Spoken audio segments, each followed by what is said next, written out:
AIPC, Associação das Indústrias Processadoras de Cacau, lançou neste ano um projeto de comunicação para disseminar conhecimento sobre o setor cacaueiro. A gente vai falar agora com a presidente executiva da AIPC, Ana Paula Lozzi. Oi, Ana Paula, seja bem-vinda aqui à nossa edição do Bem da Terra. É muito bom, né, esse fomento que vocês planejaram já desde o início ali do ano, em março mais especialmente, sobre o conhecimento, né? Educa Cacau, ou seja, você educar, levar conhecimento de um setor tão relevante para o nosso país, que já teve praticamente aí no topo do ranking mundial. A gente sabe de algumas doenças, né? Algumas situações de adversidades que devastaram algumas lavouras na época, porém a gente vem num ritmo muito interessante de expansão dessa cultura. O que vocês pretendem, né, e já colhem aí de benefícios, levando mais conhecimento e disseminação do setor, hein? Seja bem-vinda. Bom dia, Renata, um prazer falar com você. É sempre muito bom ter essa oportunidade. O EduCacau é um projeto que eu brinco que é o meu filhinho querido, porque eu acho que antes de nada, informação é o que vai transformar a nossa cacauicultura. Uma informação de qualidade, uma informação que busca levar não só o conhecimento, mas também a voz de milhões de produtores para outras tantas pessoas. Então, a gente tem buscado tratar de temas ali que sejam de interesse de toda a cadeia, mas especialmente do produtor. Então, a gente já falou sobre formação de preço, agora a gente está falando sobre sustentabilidade, já falamos sobre rastreabilidade. Temos um projeto para em breve falar sobre os cuidados que precisam ser tidos com a monilíase. Então, a ideia é disseminar conhecimento, compartilhar conhecimento, mas também trazer esses tantos produtores e outros atores da cadeia para um coletivo de troca de informação. Então, muito do que a gente faz é base naquilo que chega para a gente, né? O que realmente precisa de mais informação. E tentar trabalhar a informação de uma forma mais lúdica, né? Porque muitas vezes a gente tem a informação naqueles textos enormes, científicos, ou naqueles artigos muito detalhados, e que no dia a dia não é viável da gente ficar lendo nem esmiuçando. Então, a gente busca fazer vídeos muito interativos, a gente busca fazer cards. Tem sido muito legal a resposta a esse material, a esse projeto, né? Então, a ideia é, ao longo desses próximos 6 meses, continuar trabalhando temas diversos. A gente tem o que está no nosso planejamento, mas aí surgem novas informações ou novos temas mais relevantes, a gente, né, se ajusta a isso. E no final do ano, a gente quer lançar um super vídeo para mostrar o quanto o nosso cacau é diferente, o quanto o nosso cacau é sustentável, o quanto o nosso cacau pode atender todas essas demandas globais de sustentabilidade. Então, a gente acredita muito no cacau brasileiro e é por isso que a gente tem investido aqui. Exato, Ana. Eu tenho visto, né, por essas andanças aí em relação ao agro, mundo afora, o crescimento a essa projeção do cacau brasileiro, ou seja, maior presença em feiras mundiais, internacionais de alimentação e bebidas, mais produtores engajados, salões ali do chocolate que a gente tem, bastante conhecidos e reconhecidos, dando prêmios, né, à nossa cacauicultura, ao nosso chocolate, ao nosso cacau. Ou seja, tudo isso é graças, sim, também ao trabalho de uma associação, uma entidade por trás disso, que cria ali uma padronização, direcionamentos, desafios, pilares que são precedentes para um bom desenvolvimento ali de uma cultura. E vocês levando já essa questão, né, de uma comunicação mais assertiva, digamos assim, já é algo bastante interessante e que traz aí toda essa viabilidade e mostra o que é verdadeiro ao nosso público. Como é que vocês têm visto hoje o mercado do cacau, né? Como é que está essa expansão? A gente sabe dessa grande produção que já temos, Bahia, Pará, Espírito Santo. Como é que vem esses produtores? Quais são as principais demandas colocadas aí a vocês, hein, Ana? Então, Renata, Só para concluir uma questão, eu acho que a gente precisa cada vez mais falar sobre cacau, mas não só para o mercado interno, né? A gente tem tido presença em feiras e em outras ações internacionais, mas a ideia é que para 2024, além do EduCacau, a gente possa desenvolver um projeto de imagem do cacau nacional no mercado internacional, porque ainda o nosso cacau não é reconhecido como esse cacau altamente sustentável, protetor da floresta amazônica, protetor da Mata Atlântica. Então, em breve a gente espera estar lançando um outro projeto que também é relacionado com comunicação, mas vai muito mais além disso, que é esse da reputação do cacau nacional para o mundo afora, porque a gente tem certeza que o cacau brasileiro é o cacau mais sustentável do mundo. Em relação ao mercado, o que a gente pode dizer a gente tem hoje, infelizmente ainda, um mercado deficitário de amêndoas no país. Nós temos uma produção que está em torno de 200 mil toneladas, a demanda industrial, mais exportação, mais consumo interno, gira em torno aí de 250, 260 mil toneladas. Só a indústria moageira associada à IPC tem uma capacidade instalada de 275 mil toneladas, mas quando a gente olha outros atores do mercado, a gente pode garantir que a capacidade industrial hoje chega próximo de 300 mil toneladas. Então, a gente ainda tem um espaço muito grande para crescer na produção de amêndoas. E isso tem sido feito, né? A gente tem investimentos diversos, tanto no campo competitivo das empresas, como projetos de diferentes outras instituições com foco em melhoria da produtividade, porque a gente acredita que, principalmente nas áreas tradicionais hoje, o foco é melhorar a produtividade, a gente não precisa expandir a área nas áreas tradicionais, porque a gente precisa melhorar a produtividade, a gente precisa sair de uma média nacional de 600 quilos por hectare para chegar numa média boa de 1.200, 1.500 quilos por hectare. E a gente tem a expansão em novas áreas, que são áreas não tradicionais, na sua grande maioria visando a recuperação de áreas degradadas, na sua grande maioria visando a recuperação de áreas de pastagem abandonadas. Então, o cacau hoje, além dele preservar as florestas, ele ainda recupera essas áreas que foram degradadas no passado. Então, a gente tem um potencial de crescimento para, quem sabe, em 5 anos, a gente passar de 6º maior produtor do mundo para 3º, 4º maior produtor do mundo. Hoje, infelizmente, o Brasil fica atrás do Equador. Eu brinco que o Equador é menor do que a Bahia, menor do que o Pará, e ainda assim produz o dobro do que a gente produz. Então, quem tem área, quem tem potencial para crescer e passar o Equador é o Brasil. E se a gente pensa nos grandes mercados, porque a África é o grande produtor de cacau, eles não têm para onde expandir, né? Eles já têm uma produtividade adequada, eles já têm área suficiente. Então, o mundo está olhando para o Brasil. O Brasil pode ser o grande fornecedor, se não o maior fornecedor de cacau do mundo, porque a gente teria que aí atingir a 2 milhões, 2 milhões e 500 mil toneladas, e é muita coisa, mas nos próximos anos, com certeza, ser o principal fornecedor de cacau sustentável do mundo. Muito bom você fazer essa relação, colocar também a questão correlacionada do Equador, né? Esse comparativo com o nosso país, dessa possibilidade, com certeza, de expansão e de crescimento. E no ritmo que é uma consequência, com mais tecnologia, maior entendimento de dobrar essa produtividade aí nos próximos anos, nas próximas safras, que é totalmente adequada aí à nossa realidade, como já acontece com outras commodities, outras culturas. Como que o cacauicultor está recebendo, né, esse aporte de vocês, esses investimentos, tanto no saber, no conhecimento, quanto em questão também de ciência, de novas tecnologias, de cultivar, como tem sido essa troca, hein, com os cacauicultores, Ana? Não, a gente tem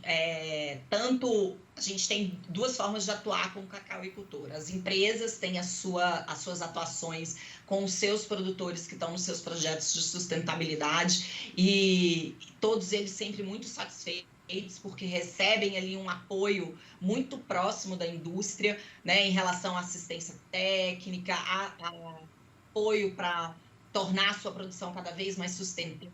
E a gente tem uma coalizão que chama o Cocoa Action Brasil, que é uma coalizão patrocinada pela indústria moageira e pela indústria chocolateira, mas que tem em sua governança os diferentes elos da cadeia, atores governamentais, entidades da sociedade civil, e ali a gente tem desenvolvido um trabalho muito bom de aproximação com o produtor, de atendimento desse produtor em diferentes áreas, então apoiando ele no acesso ao crédito, apoiando o produtor na melhoria da sua produtividade por meio de assistência técnica, no fortalecimento do cooperativismo. É super importante o fortalecimento dessas instituições, né? A cacauicultura ela é feita de pequenos produtores, né? De produtores familiares. Então, é muito importante o fortalecimento desse tipo de associativismo, porque é muito difícil para um produtor pequeno vender para a indústria, mas se são vários produtores juntos, trabalhando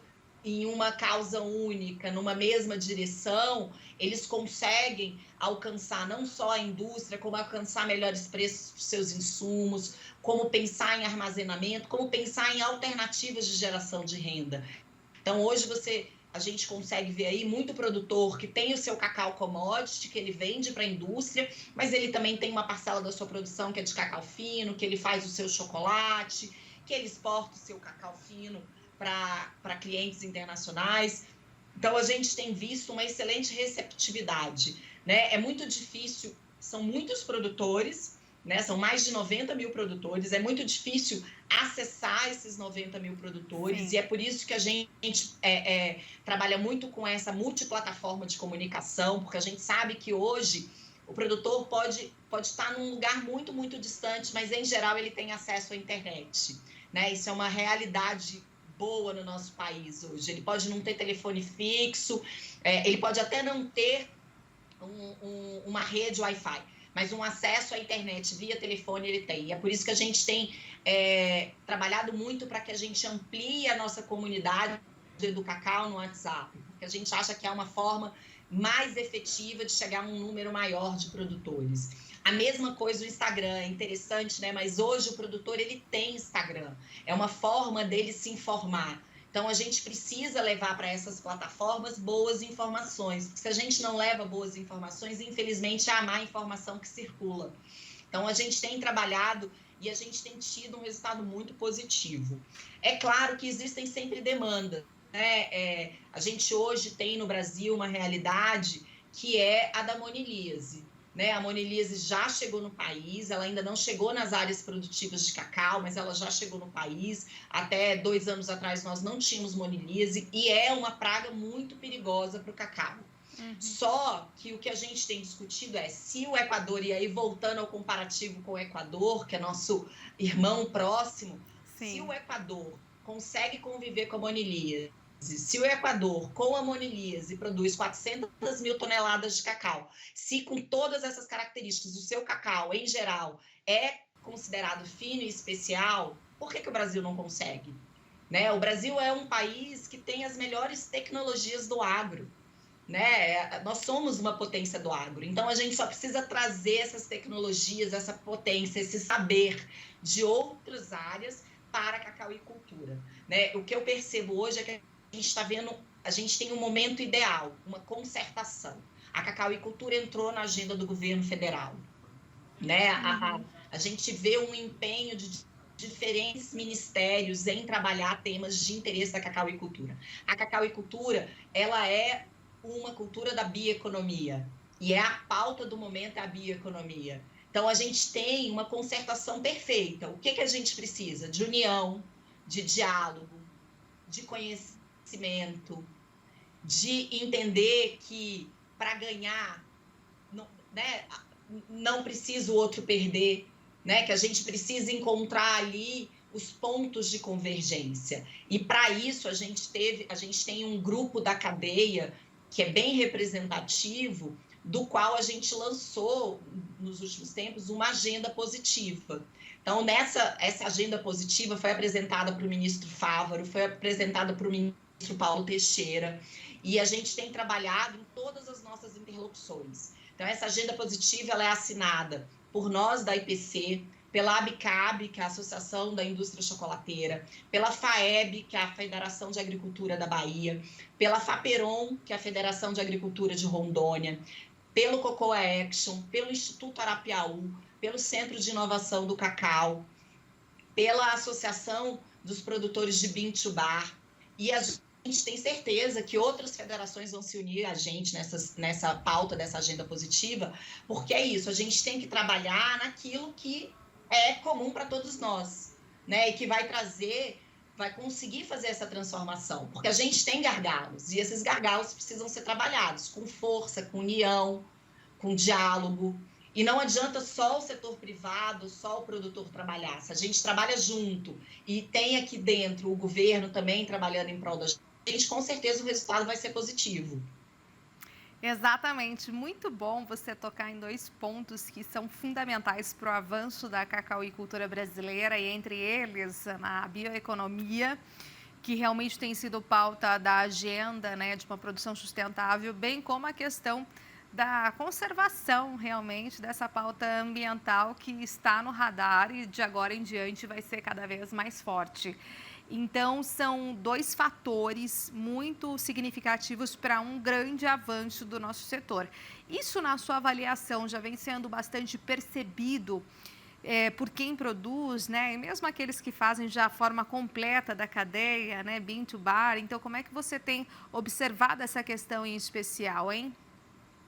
O que a gente tem visto é que cada vez mais tanto os produtores pequenos como os médios e os grandes têm se preocupado em se adequar às questões ambientais, sociais e econômicas. A grande verdade é, quando você olha para a cacauicultura nacional ela é sustentável e é fácil ser sustentável no Brasil, porque o cacau ele vive bem no meio da floresta, né? Ele vive bem ali no meio dos ecossistemas. Ele não precisa e para ele não faz bem o desmatamento, né? Então é fácil conservar.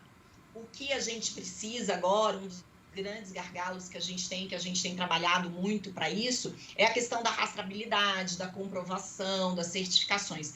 Porque eu sempre falo, não adianta eu dizer que eu sou boa, eu tenho que comprovar que eu sou boa. Sim. Então não adianta eu dizer que o nosso cacau é sustentável, eu preciso provar. E hoje, com as demandas globais, com a norma, com a devida diligência europeia, que vai entrar em vigor a qualquer momento, essa comprovação ela passa a ser obrigatória. Então, se antes sustentabilidade era diferencial, se antes rastreabilidade era diferencial, né? Se a indústria antes ela pagava, né, e paga até hoje por um cacau sustentável, que ela consegue comprovar, em pouco tempo isso vai deixar de ser diferencial e vai passar a ser licença para operar. Então é isso que a gente tem levado para o produtor. A gente, mais do que se adequar às normas, a gente agora vai precisar um esforço muito grande num período muito curto, porque a gente tem aí empresas com compromissos globais em 2025. Então, a gente vai precisar comprovar, por exemplo, que tem indústria que em 2025 ela não admite cacau na sua linha de produção que não seja 100% livre de desmatamento. E como comprovar isso, né? Então, a gente vai ter que comprovar isso. Então, a partir de agora, tanto sustentabilidade quanto rastreabilidade passam a ser licença para operar. Sim. Então, tem empresas que a partir de 2030 não vão mais poder receber, não é que elas não querem, elas não podem mais receber cacau que não seja rastreável. Então, a gente vai ver nos próximos anos um aceleramento desses temas, né, e do engajamento. Então, de um tempo para cá, eu tenho falado muito sobre isso, da importância de todos os elos da cadeia entenderem que não é mimimi da União Europeia, sim, não é mimimi da empresa, não é a empresa que quer tirar o produtor do mercado. Não, é uma exigência do consumidor, né? Tudo isso, políticas públicas como essa, elas só surgem porque há uma pressão do consumidor mundial por mais sustentabilidade. E é justo, né? A gente sabe que hoje, se a gente não tem a preservação das matas, dos rios, a gente vai ter problemas muito sérios, né? O Covid é uma prova disso. E todo mundo tem dito ultimamente que se a gente não conter o desmatamento, se a gente não contiver a degradação ambiental, o Covid vai ser fichinha para o que vem pela frente. Né? Então, é um compromisso social e ambiental muito importante. Então, não é um processo fácil, eu não vou, né, florear dizendo que é fácil. Imagina você rastrear 93 mil produtores. É por isso que é importante o cooperativismo, o associativismo, porque a gente vai precisar que esses parceiros também se comprometam. Né? Então, é um processo que a gente está trabalhando, não é fácil, mas eu tenho muita confiança que o Brasil, em breve, vai entregar algo nunca antes visto em nenhuma outra cadeia. Perfeito, Ana. Muito obrigada, viu, por sua entrevista super especial aqui, falando sobre projeções, mercado, sustentabilidade, questões de expansão em relação à nossa cacauicultura brasileira. Foi um prazer falar com você novamente. Seja sempre bem-vinda por aqui, viu? Eu que agradeço, Renata. Eu espero ter uma oportunidade em breve de encontrar com você pessoalmente. Eu te admiro muito. E que numa próxima oportunidade vocês possam estar com a gente lá em Ilhéus ou lá em Altamira, porque tem muita coisa bacana para ver. Se Deus quiser, estive recente aí na terra de vocês, ali mais para o sul, né? Também da Bahia, mas em outra oportunidade quero encontrá-la sim. Será um prazer, viu? Obrigada, a recíproca é a mesma. Obrigada, um grande abraço. Obrigada, um abraço. Tchau.